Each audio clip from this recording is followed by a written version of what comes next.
Dear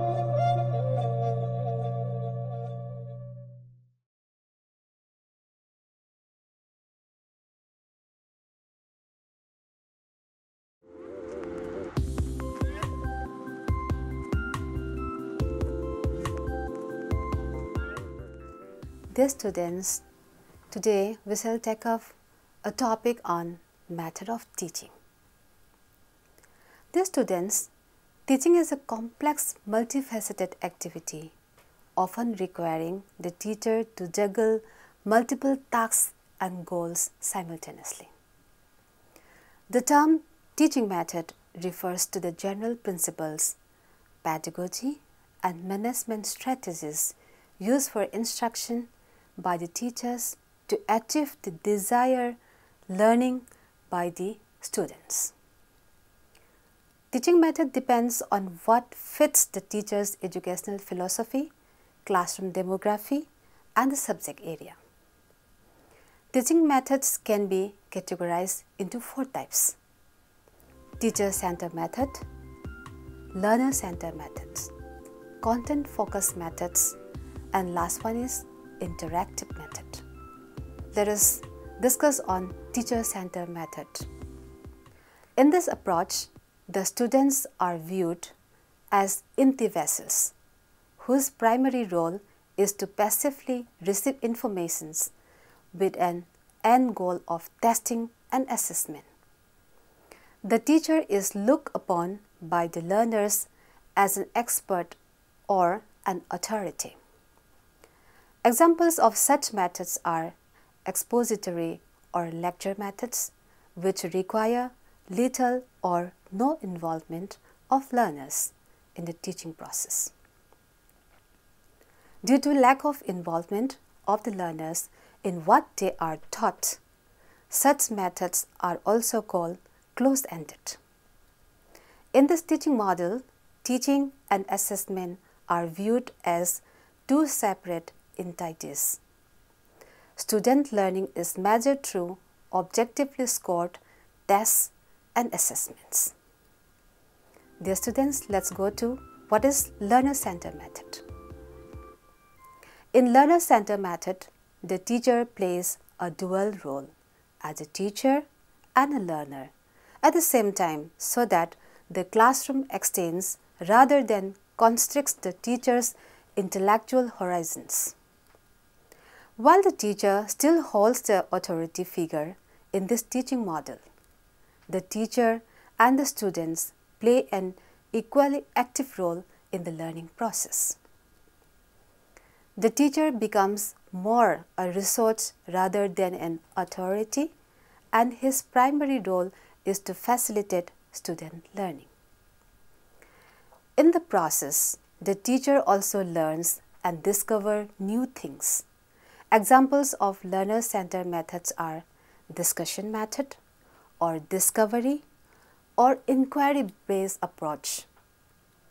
In this method, teaching and assessment are connected, and student learning is continuously measured through both formal and informal forms of assessment, including group projects, student portfolios, and class participation. And let's see what about content-focused methods. In content-focused methods, both the teacher and the learners have to fit into the content that is taught. Generally, this means the information and skills to be taught are regarded as sacrosanct. Emphasis is laid on the clarity and a careful analysis of the content, and both the teacher and the learners cannot alter or become critical of anything with the content. A method which subordinates the interests of the teacher and the learners by the content is the program learning approach. Let's come to another method, that is interactive method. The interactive method borrows a bit from the aforesaid 3 methods without necessarily laying undue emphasis on either the learner, content, or teacher. These methods are driven by the situational analysis of what is the most appropriate thing to do in a given situation for the learners and the teacher. Interactive methods require a participatory understanding of varied domains and factors. There are certain specific teaching methods. Let's discuss on that. The specific methods of teaching that can be applied during the course of classroom instruction. It is, however, important to note that the choice of any form of methods should not be arbitrary, but needs to be governed by the criteria as mentioned above. At the same time, its method is not foolproof, but has its own advantages and disadvantages. Therefore, I would recommend the use of complementary methods rather than one single method. Let's see what lecture method is. We usually consider lecture as a normal method of teaching as it is convenient and the most suitable with large classroom sizes. Lecture is the oral relaying of factual information which includes principles, concepts, ideas, and theories about a given topic. The lecture actively tells, explains, describes, or relates whatever information the learner are required to learn or understand. It is therefore teacher-centered. The learners, on the other hand, are very inactive, doing all the listenings and understanding. Teachers usually use whiteboards or chalkboards to emphasize important points in their lecture. Today, many lectures are accompanied by some sort of visual aid, such as slideshow or a film. The lecture method of instruction is recommended for presenting an organized body of new information to the learner. And a good lecture should not be too long as to exceed the listener's attention span. It should address a single theme. In a good lecture, technical terms are carefully explained using illustrations with familiar examples and analogies. A good teacher should build on existing knowledge. The lecture method has a few advantages that has kept it as the standard approach to teaching for so long. The lecturer is the authoritative figure who alone shapes the course. Therefore, lectures remain highly consistent when it comes to the kind of information and the way it is delivered. Lectures are literally expanded explanations of information deemed important by the lecturer. As such, students can absorb large quantities of new materials. And little effort is required by the students as they need only to pay attention during the lecture and take notes. It is the most straightforward and uncomplicated way to expose students to large quantities of information. Despite the popularity of lectures, the lack of active involvement of learners limits its usefulness as a teaching method. Not being actively engaged in a discussion over certain material can make the material itself seem worthless to a student. Let's come to another method, that classroom discussion. Discussion in the classroom is the most common type of interactive teaching and involves a two-way communication between the teacher and the learners. The teacher gives equal opportunity for every student to interact and put forth their views. A discussion could also follow a presentation or a demonstration. It is therefore more active learning experience for the students. It helps to foster learners' involvement in what they are learning and consequently enhance student understanding, broaden student perspectives, highlight opposing viewpoints, reinforce knowledge, and build confidence. Discussions may also be used in the classroom for the purpose of relation development, making trainees apply what they have learned, or to monitor the learners by way of feedback. There is another method of teaching, that is cooperative teaching. Cooperative teaching refers to a method of classroom management that emphasizes group work and reciprocal teaching. Students learn best from their peers when working in groups. Cooperative learning establishes a personal connection between students and the topic of study by allowing students to actively participate in the learning process by talking with each other and listening to the views of one another. Group projects and discussions are examples of this teaching method. Teachers may employ cooperative teaching to assess students' ability to work as a team, leadership skills, or presentation abilities. A group discussion may cover the whole topic of study with the teacher acting as a resource for the students, answering questions and reviewing their progress as needed. Cooperative teaching is more effective than lectures in motivating learners and fostering them a sense of autonomy.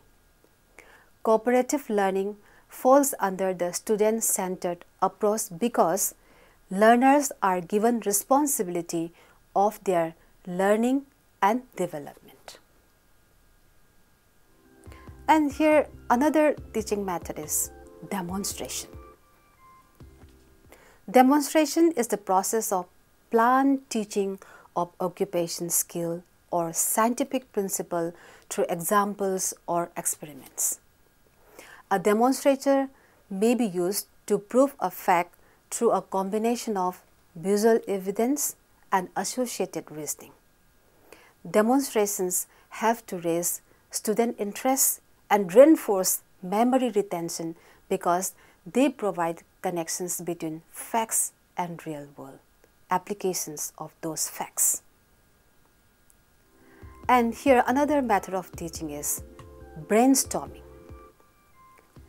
The purpose of a brainstorming session is to discover new bright ideas very quickly by encouraging participants to let ideas flow freely, building on and improving from previous ideas. No idea put forward, however crazy, should be rejected. The ideas are listed exactly as they are expressed on a board or flip chart or written on bits of paper.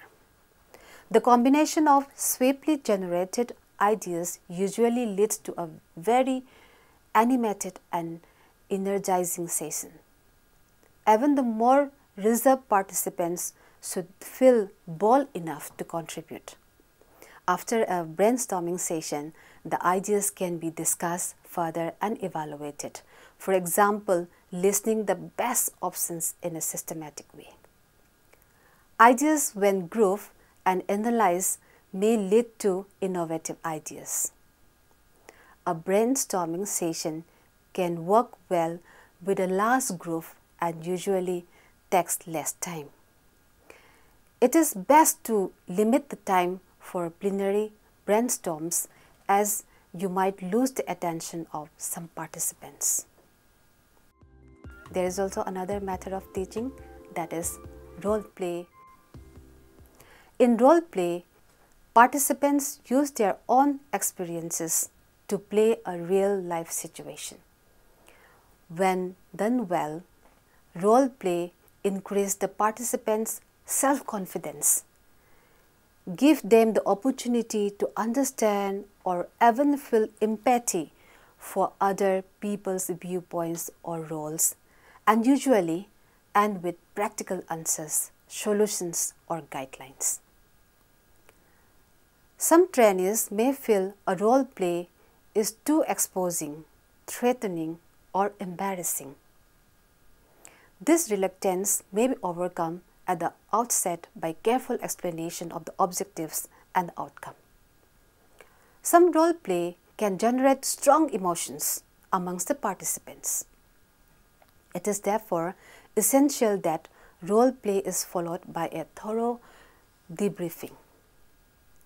This provides the opportunity for the trainer and the participant to raise and assess new issues.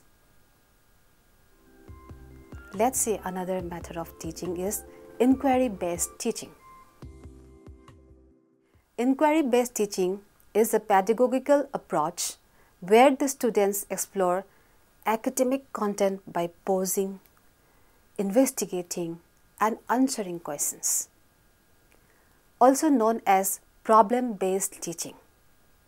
This approach puts students' inquiry at the center of the curriculum. The role of the teacher is to help students generate their own content-related questions and guide the investigation that follows.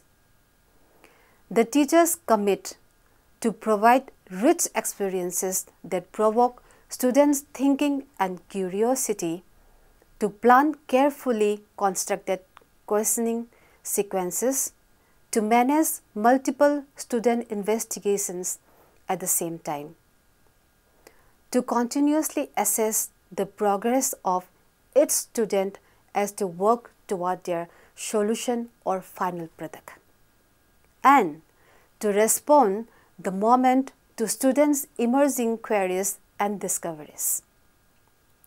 An inquiry-based curriculum develops and validates habits of mind that characterize a lifelong learner. It also teaches students to pose difficult questions and fosters the desire and the skills to acquire knowledge about the world. Students are given opportunities to take ownership of their own learning, a skill necessary for one to succeed in college and in most professional settings. Let us discuss on a very important method, that is experiential learning. Experiential learning is a learning process whereby students learn by doing and by reflecting on experience. Experiential learning activities can include but are not limited to hands-on laboratory experiments, practicums, field exercises, and studio performances. Learning from experience might be called nature's way of learning. It is education that occurs as a direct participation in the events of life and includes learning that comes about through reflection on everyday experiences. Experiential education is implemented across a range of mediums: outdoor education, internships, school-based learning projects, excursions, etc.